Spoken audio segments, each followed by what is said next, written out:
So this one is going to be really interesting. Productivity, immigration and labour, critical issues. The borders have been closed. New Zealand's had a long history of struggling to shift the dial on productivity. And I will hand back across to Stephen Joyce, who's going to facilitate this discussion for the next panel. Stephen, over to you. Thanks very much, Matt, and a very good previous panel. No challenge to our new panellists to get the discussion going as strongly as that, but we will definitely give it a decent crack. We have two, I would say, voluble participants in this debate. Firstly, we have John Gibson, Professor of Economics at the Waikato Management School, and Simon Chapple, who's the Director of Institute for Governance and Policy Studies at Victoria University of Wellington. The subject is the labour market, immigration policy to enhance productivity. And the labour market has already become quite a strong theme through this conference forum to date. And the reason for that is there's so much change going on. Certainly COVID has caused a fair bit of it in terms of closing the New Zealand labour market off from the rest of the world for the last 2 years. But we also have a government that has made absolutely no secret that it wants to change immigration policy, and quite significantly. And we have labour market policies internally, which also signal quite significant changes. And depending on your perspective, they're either long overdue or a worrying return to rigidity in the labour markets, take your pick. And so to try and make sense of this for us, we have John Gibson and Simon Chapple. I should note that Simon unfortunately has a technology issue in Wellington, hopefully unrelated to what's been going down there with the protest. So he'll be coming to us in audio only. Meanwhile, John Gibson looks like he's actually orbiting the planet at this point with his backdrop. So John, welcome to you with your excellent perspective from above us all. Could you launch into it? And by the way, gentlemen, about 7 minutes each to lay out your stall, and then let's do the discussion. Thanks very much, John. Perfect. Thanks very much, Stephen. So Ukraine's actually just at the back of my shoulder, if you can see there, and we might talk about that in a moment. So over the last 4 censuses in New Zealand, the foreign-born share has gone from roughly 1 in 6 people, 18%, to now more than 1 in 4 people, 26%. And it's worth thinking about how unusual that is. If we compare ourselves with small OECD countries, and so countries of around about between 2 million and 6 million, 8 million, it doesn't really matter, almost all of whom are right behind me in this picture of Europe at night, they've seen almost no change in the foreign-born share. And so in New Zealand, we've now got twice as large of a foreign-born share as our comparator countries. If we compare ourselves with Australia, Australia's always had a larger foreign-born share, but we've basically very rapidly closed the gap. And so the foreign-born share in New Zealand proportionately rose 44%, while in Australia it only rose 26%. And if you think about it for a moment, then it's pretty clear this is almost entirely policy-driven rather than being driven by economic fundamentals. And so the distance or the time it takes someone to fly from New Zealand to Sydney, 3 hours, once we can do it again, within Europe, someone deciding to move to Europe to a small OECD country there can cover 750 million people. And so you've got a large market. You've got a market which is much richer and which actually has seen much faster productivity growth. And so it's surprising that we've got such a strong inward growth in migration from the stocks. I prefer working with the census compared with comparators. And at the same time, as you know, and as many people watching will know, our productivity record has been pretty dismal. So we hide that partly by working longer hours. And so the correct way to look at this is in real GDP per hour worked. And compared to the top half of the OECD, which is something we once aspired to rejoin, we're working about 67% as productively. And so real GDP per hour worked in New Zealand is only about 2/3 as high as it is for the top half of the OECD. If we compare ourselves with the bottom half, and the bottom half includes a lot of these small countries in Europe, which up until 30 years ago faced really bad incentives under central planning, well, they've got far, far higher productivity growth. And so it's only Greece and Mexico for whom our productivity growth has been better. And so we've had this massive growth in immigration. We've had this stagnant largely stagnant productivity growth. And what growth we have had in productivity has been primarily in the primary sector, and it primarily occurred in the 1980s and the 1990s in the early post-reform era, not in the period since 2000. And the other symptom, and I talked about this last year, is that we're an increasingly inward-looking economy. And so the share of foreign trade to GDP in New Zealand is far lower than it is for other small OECD countries, and it's going down rather than up. And so we're getting more and more inward-looking. We're focusing much more on the non-tradeds, particularly on housing, real estate, and that's, again, a sign of an economy which isn't terribly productive and isn't terribly competitive in some sense. And so, again, it makes it surprising that we would have such strong inward migration compared with places which are doing much better. Now, the problem is, and the hypothesis that the inward migration is raising the real exchange rate, which is skewing incentives towards the non-tradable sector, is very closely associated with Michael Riddell, former Reserve Bank economist. I'm a microeconomist rather than a macroeconomist, and so it's difficult for microeconomists to look at macro evidence and say, well, you know, am I fully convinced by this, because the standard of proof is quite different between things. And so I'm going to talk about two micro bits of information which people may or may not know and which might be relevant to this. So the first one relates to housing. And so what we've seen is that for a standard deviation higher foreign born share in New Zealand at the very small level, at the area unit level, which is the suburb level, then we see the native born home ownership rate go down by 1/6 of a standard deviation. And much of it occurs not directly, but through spillover effects. And so if we're going to have a big inward migration push, then having really restrictive land market settings in urban areas, as Matt Burgess just talked about, was really inconsistent with that. And so we got the worst of both worlds. The second little bit of micro information I'll talk about, because it's not all doom and gloom on migration programs, and they're not all cut of the same cloth. From the get-go of the RSE, the Recognised Seasonal Employment Scheme, then I've been involved along with the World Bank, along with David McKenzie, along with people in Wellington in analysing it. And so we do see pretty big productivity effects of that particular migration scheme. And so when we were able to look at physical productivity, how many apples or how many grapefruit or other things that people were picking, the foreign workers were picking 50% more or more productive than the New Zealand contract labour, and about 80% more than the casual labour backpackers. And so there was a really big micro level productivity shock. And that showed up at the sectoral level because we have about $1 billion per year pre-COVID extra exports from kiwi fruit, apple and wine, which are the three big sectors affected by RSE.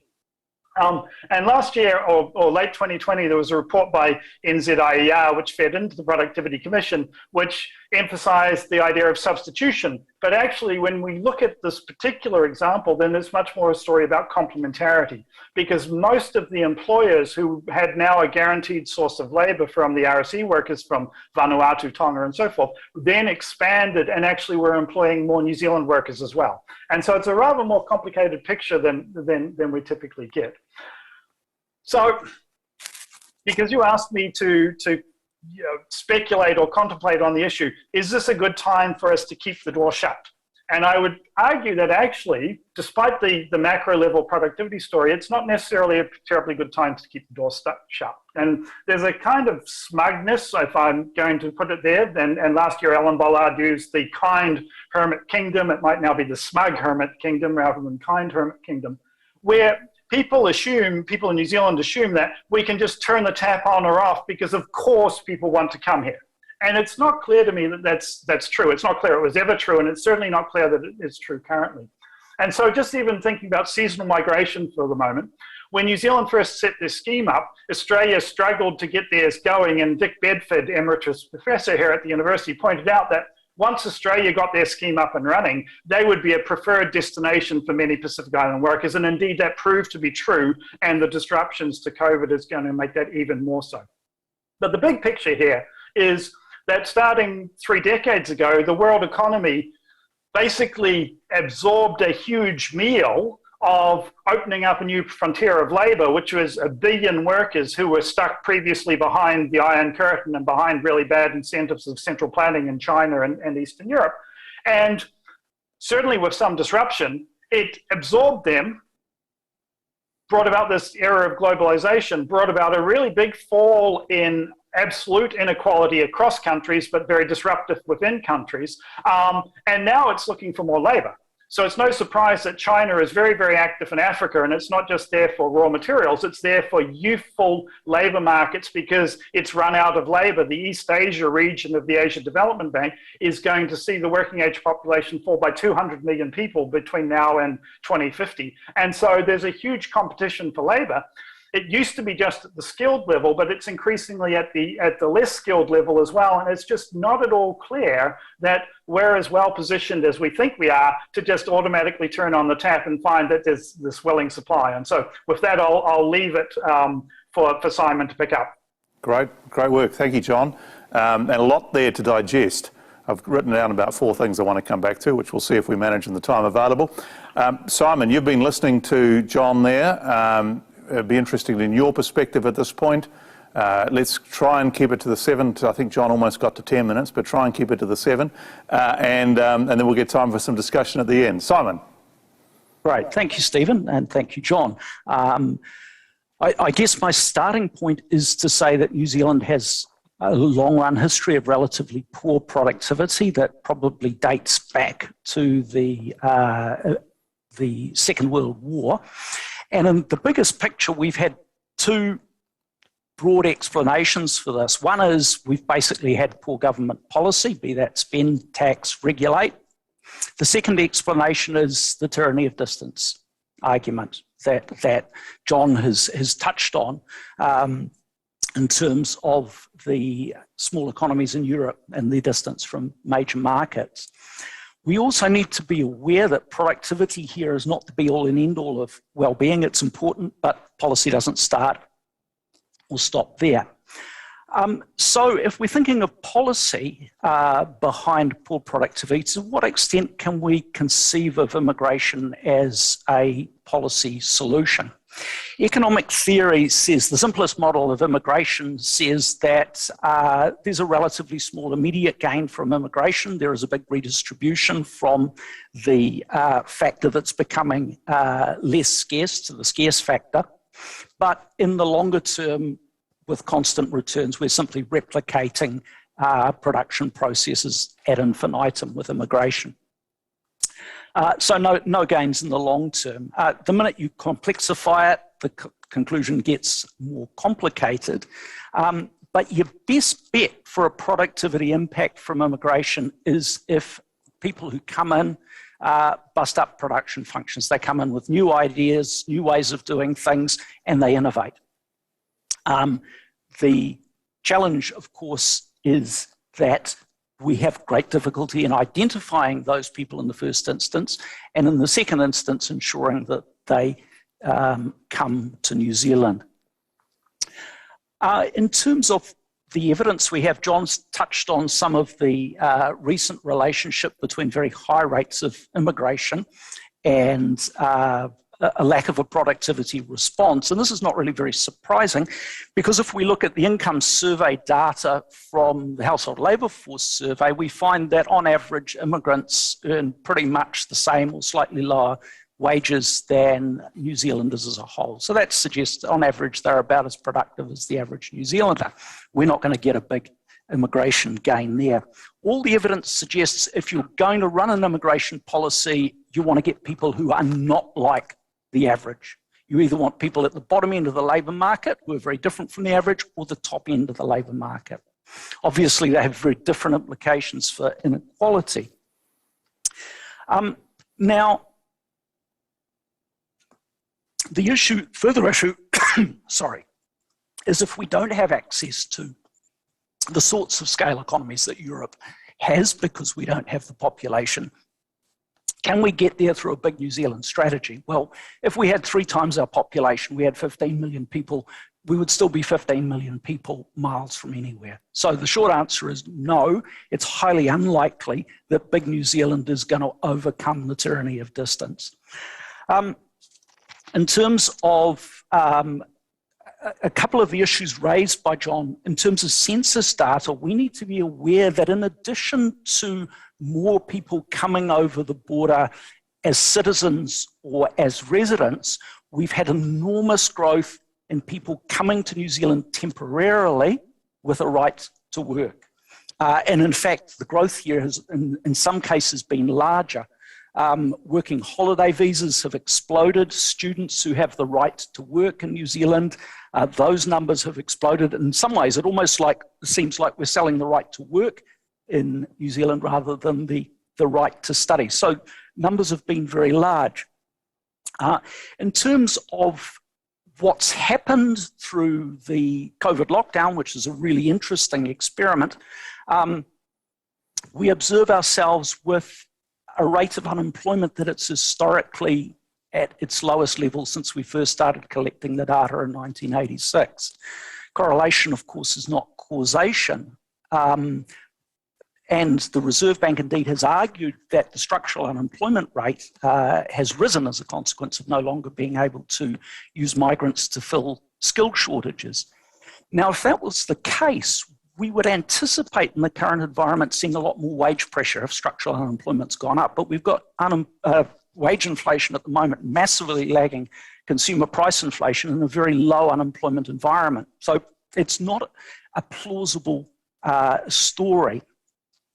Where I get to overall on this is that, broadly speaking, migration is very second order in terms of our productivity.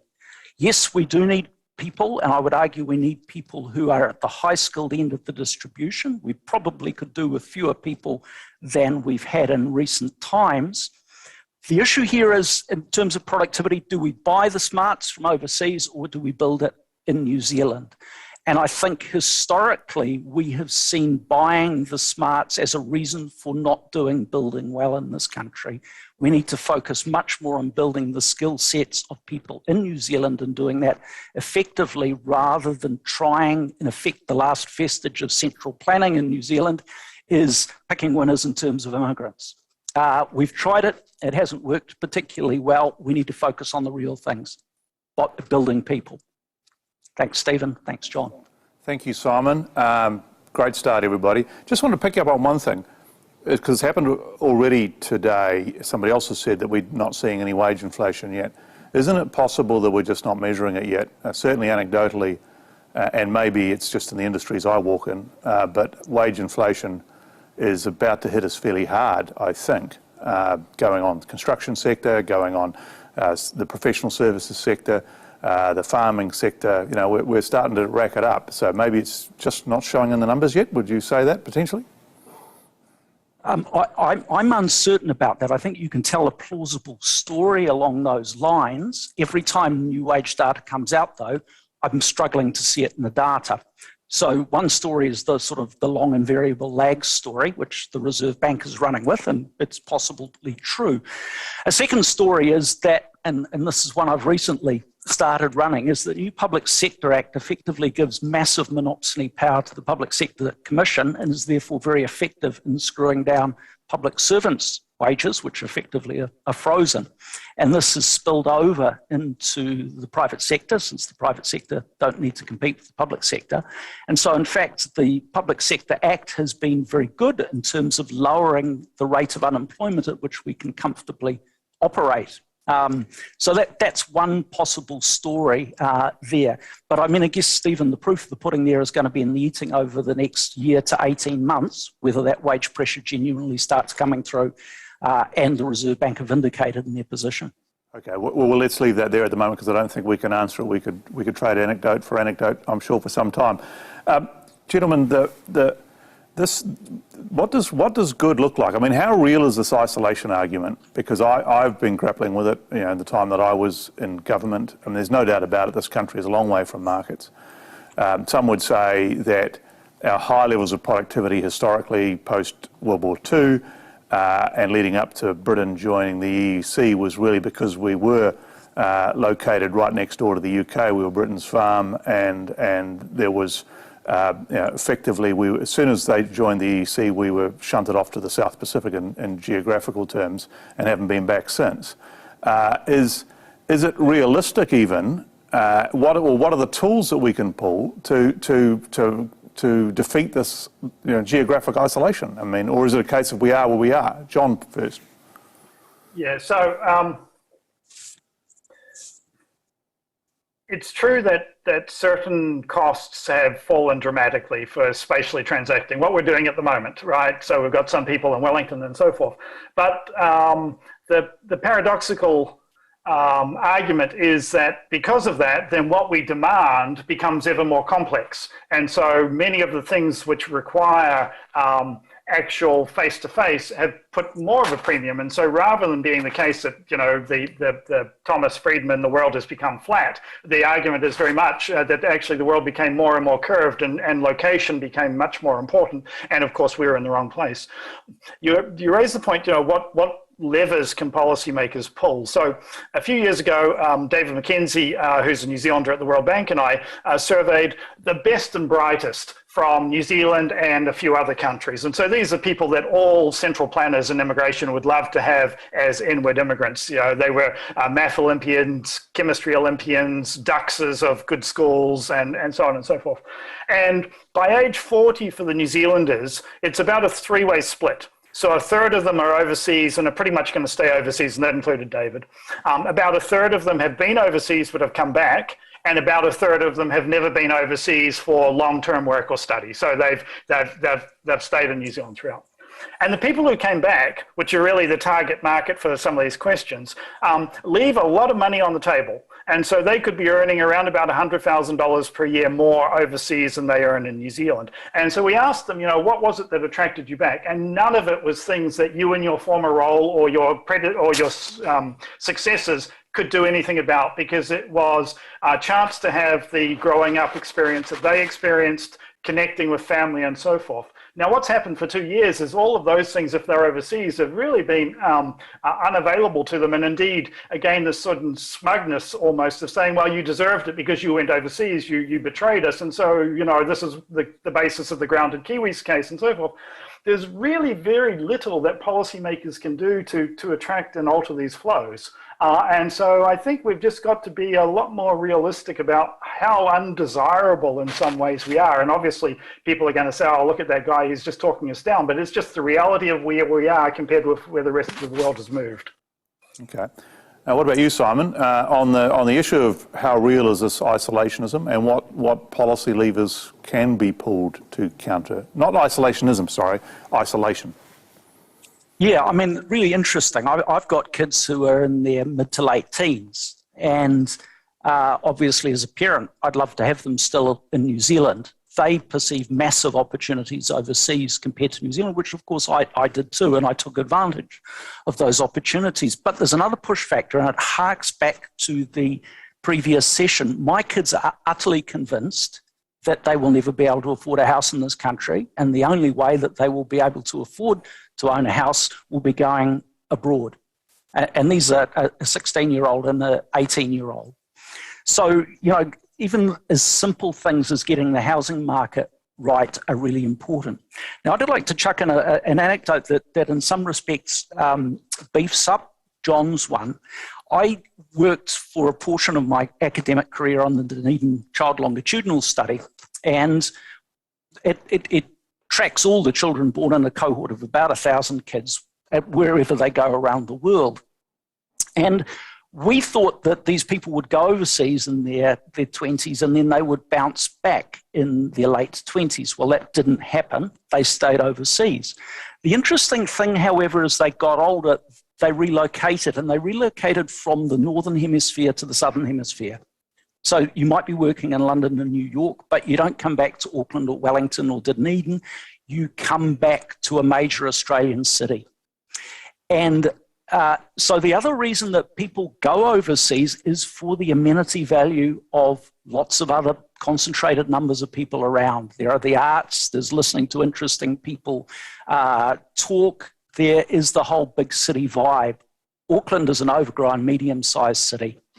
Australia offers, Sydney and Melbourne are truly international cities. So those are all challenges we as a country have to overcome.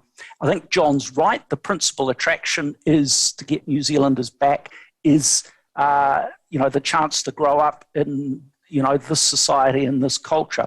I'm a pessimist on this one. Generally speaking, I think there's probably relatively little we can do as a country to permanently shift our productivity growth rate. We can do things that improve our productivity level, but I do not see a higher long-term growth rate arising out of anything policymakers in Wellington can do. Okay, that's sobering.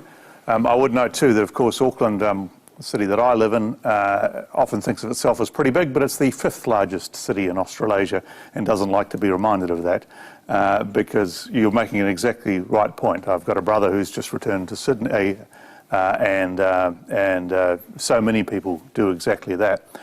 Well, one of the questions from our audience is here's a chance for you guys to write the policy. What do you think, given your comments about the limitations of public policy, nevertheless, politicians have to do things, right? So in terms of designing an immigration policy post-COVID, because we are in this rather unique position where it's been stopped and now gets to start again, and obviously in Wellington they're talking about pulling the levers. They're very excited about the opportunity to construct a new immigration policy. So what would you two do, and what would be your approach to attracting that high-skilled labour force, but also ensuring local skill upgrading, and the comments that Simon was making earlier about grow your own as well. And I think we can definitely take that as a desirable thing. I know from years as Minister of Tertiary Education that just doubling the number of engineering graduates took a huge amount of heavy lifting. But nevertheless, there's definitely a need to do that. So what would you do? Let's start with Simon. What would I do? Well, first of all, I would get rid of any rights that students have to work in New Zealand. So if you're coming to New Zealand, you're not going to be operating in the low-skilled end of the labour market to the detriment of others who operate in that labour market, and equally the right to work. Working holiday visas, I think, tend to create a dynamic at the bottom of the labour market where we've got 300,000 New Zealanders who are on a welfare benefit, which we need to provide as much incentive as possible to get work.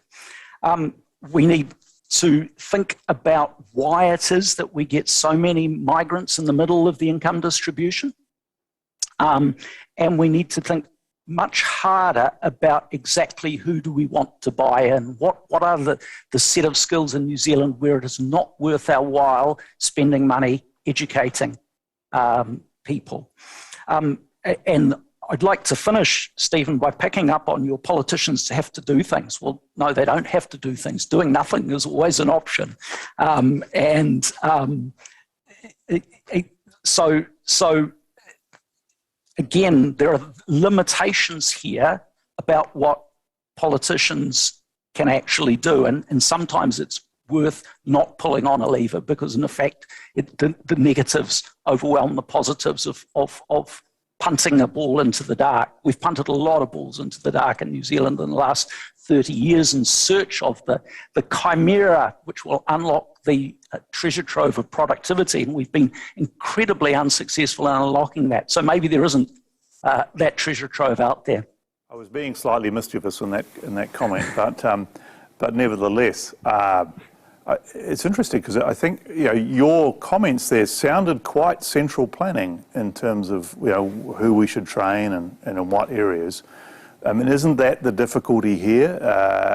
That it's the individual choice we have to cater to, and it seems that the reality of, for example, fruit picking in our fruit picking regions is such that, unfortunately, a lot of young Kiwis don't want to do it. Yep, that's absolutely true.